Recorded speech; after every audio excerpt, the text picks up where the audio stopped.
talking to a constitutional lawyer, researcher, guy that wrote the big U.S. UN Biological Weapons Treaty, Dr. Francis Boyle. He's going to be on the Nightly News with me this evening. Paul Watson's doing the news portion. I'm doing the interview portion, and that's all at prisonplanet.tv. Lyndon LaRouche, who needs no introduction, is our guest for one more segment so we can get to some of your phone calls. And we appreciate him joining us. Sir, finishing up, starting over, the grand chessboard, why the U.S. is admitting it's preparing for a war right now in Asia. They're now talking about open war with Pakistan, who's got 100 nukes. I mean, this is a world war. Syria, proxy armies taking over Libya. It's all barreling forward. Why do the global financial interests centered in Wall Street, London, Frankfurt, and other areas, why are they wanting this? Why are they doing this? Their principle is that they're not concerned about the amount of money in question or the amount of wealth per capita. They're concerned that they control it, whatever it is, because they know if they control it, they can control the future. They don't care about the number of people who die or do not, or who live. They care about their faction being immortal, that their faction must reign as dominant over the planet forever. In the tradition of the Roman Empire, the Byzantine Empire, the Crusader system, the new Venetian party, which is what this thing is. So therefore, they're concerned about, they really think in historical terms, but very bad historical terms. These empires always think in the terms of they're controlling the future destiny of mankind.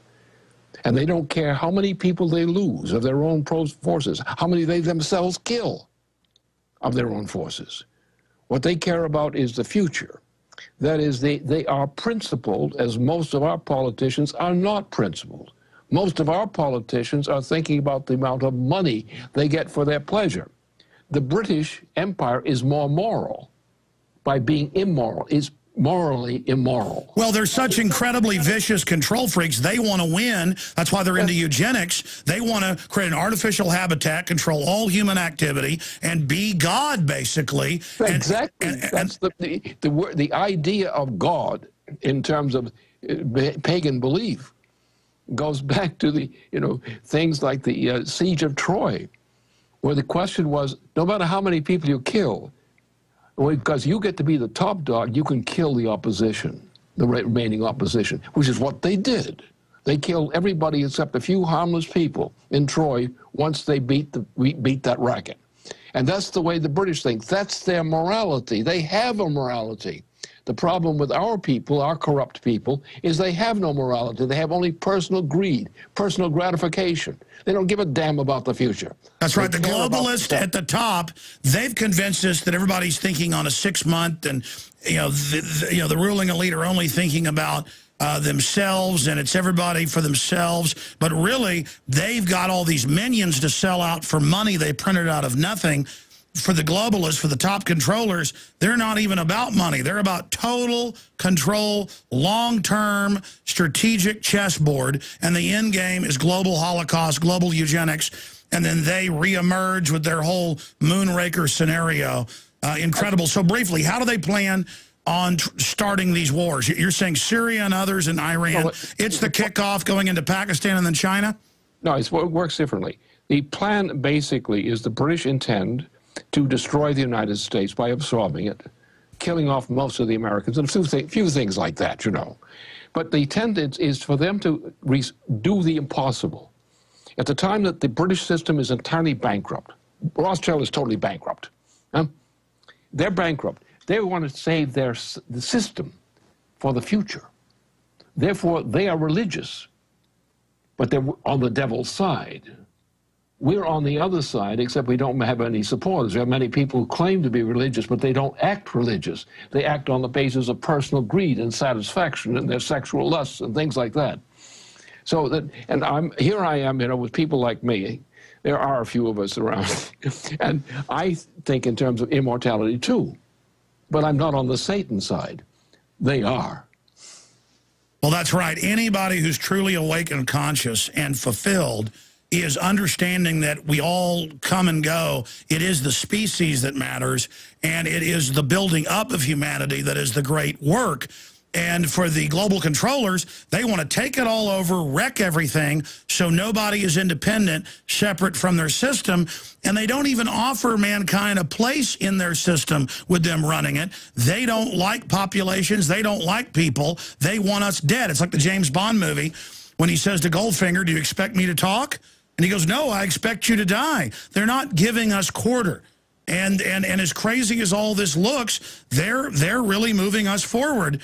Are things, and we're going to calls, are things going well for them, Lyndon LaRouche? No, they're not. The point is, if we have a few more people with a bit of guts, and we've got Russia and China are and other countries like Korea, like Japan and so forth in Asia, but other countries as well, and large movements in people in Europe who are on the opposite side or on the against that side. But so there is the potential resources, physical resources as well, to turn the situation around, to get rid of Obama, retire him into some zoo someplace where he'll be safe for the rest of his life, and get rid of this problem. We can do that. It's a good we can do in this time. The capability of doing it is there if the willingness is there. We can win. We can save this, not to grab power, but to save civilization. There are parts of civilization would like to grow and improve things. And we just remove this problem, and we could remove it. The removal of Obama from office while he's still president, before he starts a war, would be sufficient to open the gates for the salvation, at least in one sense, of civilization. All right, let's go to Dan in Florida. You're on the air with Lyndon LaRouche, then Teeny, then others. Go ahead, Dan. Yeah, how you doing, Alex? Good. Good. Actually, kind of got like a side question real quick. I wonder what's going on with Jason Bermas. Whatever happened to him? Jason does the nightly news quite often. He always intended, he's done this twice. He came here and made one film, went back home, where his family and mother and sister and others are, and then he went back. So I think he was just on about a month ago on the nightly news with us. Oh, okay, cool. But yeah, my question was basically about the Rothschild family. My sister had married into their family probably about 10 years ago. And, you know, I'm noticing, you know, when I first saw the situation, I didn't really think too much of it. Just thought he was a regular guy. But lately I've been noticing some things that are really, really strange lately. And, you know, I can see my family kind of having some issues here and then. Not going to talk about them all over the air. But, well, there's a very simple answer. There are complicated explanations which really don't mean much. But you have to think from the top down. What happened is there was a process of successive imperial systems in Europe. And one came after the Byzantine Empire. And out of this came what became the Venetian Party, the first Venetian Party. The first Venetian Party was then defeated later on in the course of the change in religious alignments and so forth. And we started with the modern time, the modern Venetian Party, called the Second Venetian Party, the new Venetian Party. And this was a key factor which led to all the wars and so forth that came out of the 17th and 18th century. So in this process, the family of Rothschild, which was part of the families of the Venetian oligarchy, and were tied to what was called the second, or the new Venetian oligarchy, which became the British Kingdom. This group became the central feature of a group of Venetian bankers, international Venetian bankers, in which the name of Rothschild became leading during the course of the Napoleonic Wars. Since that time, the Second Venetian Party, typified by the leadership of the Rothschild family, as a financial family, became a dominant feature in the operations of the British Empire. So it's not that the Rothschilds contain some magical genius of evil. It's simply they've joined a club of evil, and it is evil. Absolutely. Let's go to Teeny and then Michael. Teeny in Indiana, quick question for Lyndon LaRouche. Yes, if Congress won't impeach Obama, why can't the American people impeach Obama? Yeah, that's a good idea. There's got to be other ways. All it takes is a number of politicians with the guts to push through this reform. That is, Section 4 of the 25th Amendment. That will get him suspended from power if the cooperation is there. The suspension of him from power would block World War III. Which is just insane. They are moving towards giant multi-region wars, and nuclear weapons are already being threatened to be used. The Israel and the U.S. are saying we may use tactical nukes up front against Iran. It's not Israel, it's a certain group in Israel which are controlled by the same process. No, I know. And then it's sold as patriotic for people that live in Israel, but to be for this madness. And you got a bunch of idiots that don't even understand military matters who are supporting it. Thank you, Teeny. One quick final call for our guest. Michael in Texas, go ahead. Quick comment or question for our guest. Was it Michael in Texas? Yeah, that's you, buddy. Okay. Terribly sorry to bother you. I appreciate you accepting the call. Quick call. Would y'all consider becoming content advisors for the corporation Wake Up America? WakeUpAmerica.com/constitutional believers. If you take a look at that, we are trying to return this country back to the constitutional values, and we need to wake up America. And I appreciate everything that you're doing to wake up America as well, and I appreciate everything that all of your organization and your guests do for waking up America as well. Can they as well become content advisors for Wake Up America organization? Well, I mean, everybody's looking for a magic bullet. Basically, we have a treasonous, hijacked government. We need to stop the movement towards World War III. We need to reverse all this. I mean, Iran tried to get their uranium enriched in Europe, where it couldn't be used for bombs. The West didn't want to do that.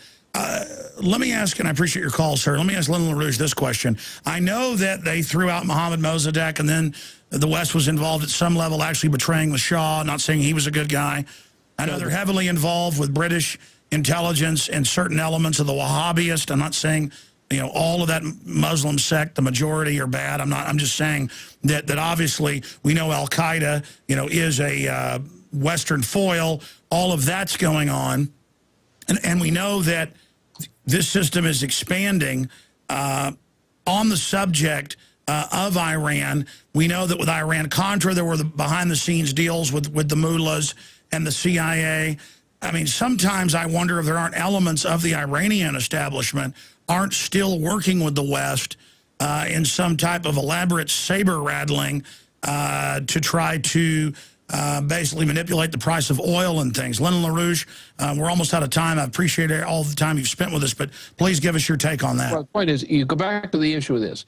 It was Dulles, who worked for the British, who sank Mossadegh. And that was what started this whole process. No, it was the British wanted all the oil for free, and Kermit Roosevelt and MI6, CIA MI6 team staged terror attacks on Muslims and blamed it on Mossadegh, and they used the Muslim extremists to overthrow Mossadegh, then double-crossed them and put the Shah in, then double-crossed him and put the Ayatollahs in, and tell our public that the Ayatollahs got in on their own. So I'm saying, is that relationship still there? I'm sorry. The relationship is British. Any parts of the whole region. And now you have fluctuations where people who've been taken down by the British so often as their allies, who they revolt against the British. But it has always been the British Empire, which was the only significant force in the planet after the fall of the Soviet Union, was the United States, possibly versus the British. And everything hangs on that. We are the axis of the issue. If we can do our job, and I believe the American people, if they're mobilized properly, will respond, we can change the direction of history on this planet in a short period of time. But we need some leadership out there who are not like what we have as so-called selected leadership. They will not do the job. But I know that there are people in the Congress who are behaving badly or negligently or with cowardice. I know they're not bad people. And I know if we can get a little movement going on this thing, those people can be mustered together.